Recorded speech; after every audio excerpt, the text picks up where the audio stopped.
ബംഗളൂരുവിനെ extra time ഗോളിൽ പരാജയപ്പെടുത്തി മോഹൻ ബഗാൻ ISLന്റെ കിരീടത്തിൽ മുത്തമിട്ടു. അധിക സമയത്തേക്ക് നീണ്ട മത്സരത്തിൽ 1-നെതിരെ 2 ഗോളിനാണ് ബഗാന്റെ ജയം. മത്സരത്തിന്റെ നിശ്ചിത സമയത്ത് 1-1 സമനിലയിലായിരുന്നു. എന്നാൽ 96-ാം മിനിറ്റിൽ മക്ലേറൻ നേടിയ ഗോളിൽ ബഗാൻ വിജയം രുചിച്ചു. ഈ സീസണിൽ ലീഗ് വിന്നേഴ്സും മോഹൻ ബഗാൻ തന്നെയായിരുന്നു. ISL ചരിത്രത്തിൽ ലീഗ് ഷീൽഡും ISL കിരീടവും ഒരു സീസണിൽ നേടുന്ന ആദ്യ ക്ലബ്ബായി മോഹൻ ബഗാൻ മാറി.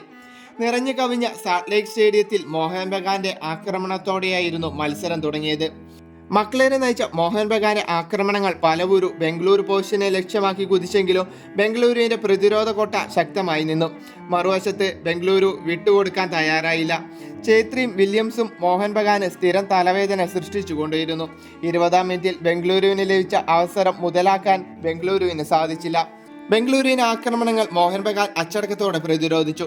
ആദ്യ പകുതി സമനിലയായെങ്കിലും രണ്ടാം പകുതി തുടങ്ങി മത്സരത്തിന്റെ 49-ാം മിനിറ്റിൽ ബംഗളൂരു ലീഡ് എടുത്തു.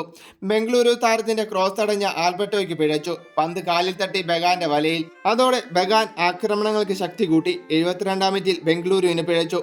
ബംഗളൂരുവിന് പെനാൽറ്റി വഴങ്ങേണ്ടി വന്നു. കിക്കെടുത്ത കമ്മിൻസിന് പക്ഷെ പിഴച്ചില്ല. ബോൾ കൃത്യമായി ബംഗളൂരുവിന്റെ പോസ്റ്റിൽ എത്തിച്ചു.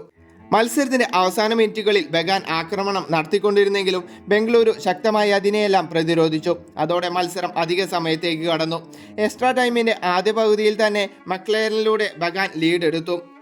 ബോക്സിനുള്ളിൽ നിന്നുള്ള തകർപ്പൻ ഷോട്ട് ബംഗളൂരുവിനെ നിശബ്ദനാക്കി. പിന്നീട് ബംഗളൂരുവിന്റെ ആക്രമണങ്ങളെല്ലാം തുടക്കത്തിൽ തന്നെ ബഗാൻ തകർത്തു കളഞ്ഞു.